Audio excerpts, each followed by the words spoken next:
Number 1, the wealthiest place on Earth. They say that the wealthiest place on the planet is not the oil fields of Saudi Arabia. It isn't the diamond mines of South Africa. It isn't the banking vaults of Switzerland or the tech campuses of Silicon Valley.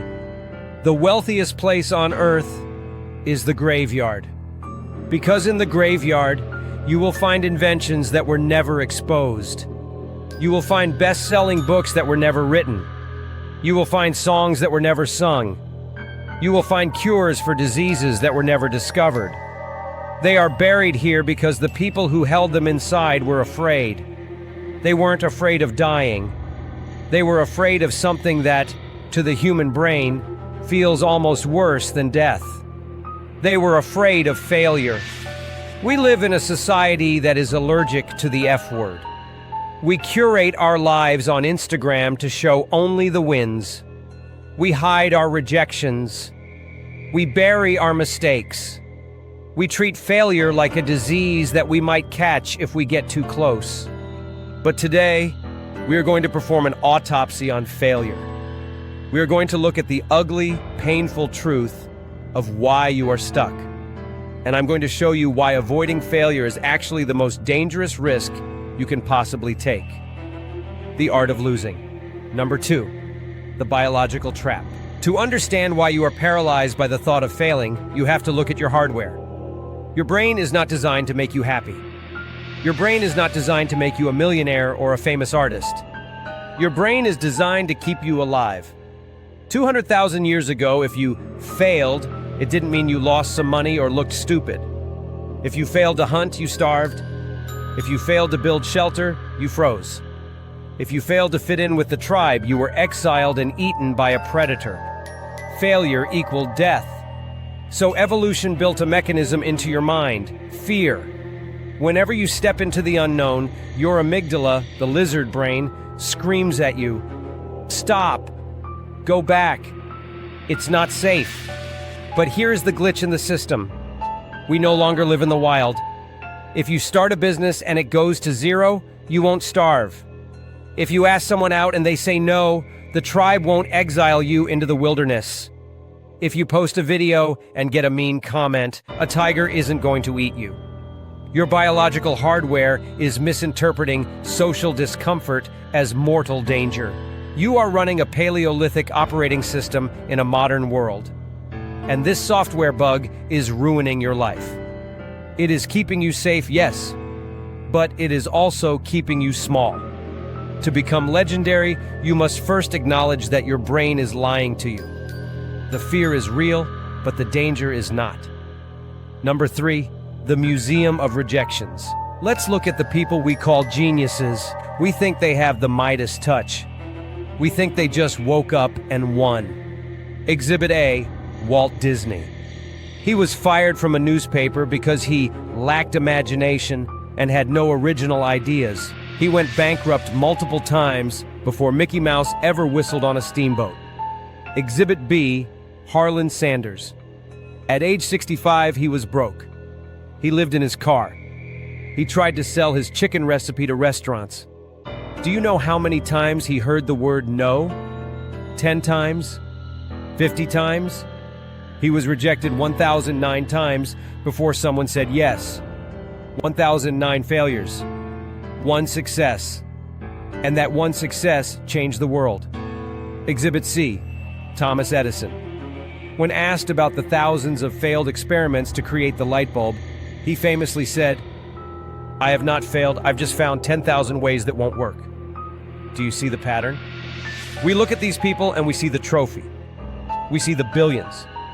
But if you look at the data, these people were actually the biggest failures of their generation. They simply failed more often than you did. There is a mathematical principle here called the law of large numbers. If you want to find a diamond in the mud, you have to dig up a lot of mud. The amateur digs twice, finds nothing, and says, "There are no diamonds here." The master digs until his hands bleed, moves a mountain of dirt, and finds the gem. Success is a numbers game. And if you aren't failing, you aren't playing. Number 4, the spotlight effect. So if we know that failure is necessary, why does it still hurt so much? Why do we lay awake at 3 a.m. replaying that one awkward thing we said 5 years ago? It's because of the ego. We walk around with a spotlight in our heads. We think everyone is watching us. We think everyone is judging us. We think that if we fail, the world will point and laugh. This is called the spotlight effect. And I have some good news and some bad news for you. The bad news is you aren't that important. The good news is you aren't that important. Nobody cares about your failure. Truly. People are too obsessed with their own lives, their own bills, their own insecurities to worry about yours. If you launch a podcast and it gets 10 views, nobody cares. If you start a business and it flops, your friends might talk about it for 15 seconds, and then they will go back to worrying about what to eat for lunch. You are not the main character in their movie. You are barely an extra. Once you realize this, once you realize that the audience you are so afraid of doesn't even exist, you become free. You become free to experiment, free to look stupid, free to trip and fall, because the only person keeping score is you. Number 5, reframing the scientist mindset. So how do we change? How do we stop taking failure personally? You need to adopt the scientist mindset. Imagine a scientist in a lab. He is testing a hypothesis. He mixes 2 chemicals. They turn green. He expected them to turn blue. Does the scientist cry? Does he say, "I am a loser"? Does he give up on science? No, he simply writes down, result, green. It is just data. Failure il data. This is the shift that separates the legends from the rest. The amateur treats failure as a judgment on their soul. I failed, therefore I am a failure. The legend treats failure as data acquisition. I failed. Why? What was the variable? Was the timing wrong? Was the product wrong? Was the tone wrong? When you detach your self-worth from the outcome, you become a machine. You become unoffendable. You stop trying to succeed, and you start trying to collect data. Every no is data. Every broken heart is data. Every lost dollar is data. And the person with the most data wins. Number 6, the cost of comfort. I want to take you back to that graveyard for a moment. We talked about the pain of failure. It burns, it stings, it's embarrassing. But that pain is acute. It happens, and then it fades. There is another type of pain, a chronic pain. It is the dull, low-level ache of what if. What if I had started that channel? What if I had approached that person? What if I had moved to that city? Regret is the only thing scarier than failure. Failure leaves a scar. Regret leaves a phantom limb. You feel the missing piece of yourself forever. Jeff Bezos uses a framework called the regret minimization framework. He projects himself to age 80 and asks, will I regret trying this and failing? No. Will I regret never trying at all? Yes. That is the only question that matters. When you are on your deathbed, you will not recount the times you stayed safe. You will not smile fondly at the memories of all the embarrassing moments you avoided. You will look back and wish you had failed more. You will wish you had garnered the scars that proved you actually lived. Number 7, the call to action. So here's your assignment. I want you to go out and fail. I don't mean sabotage yourself. I mean aim so high that failure is probable. I want you to start the project you are unqualified for. I want you to send the email to the person who is out of your league.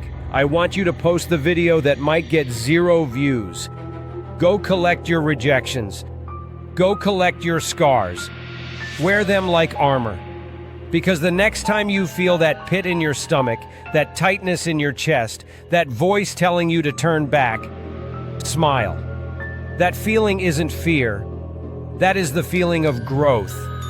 That is the feeling of leaving the graveyard of potential and stepping into the arena of life. Fail forward.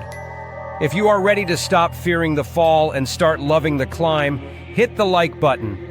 Subscribe to this channel because we are building a community of people who refuse to play it safe. Don't wait for tomorrow. Go fail today. Visual, fade to black. Sound of a deep breath out.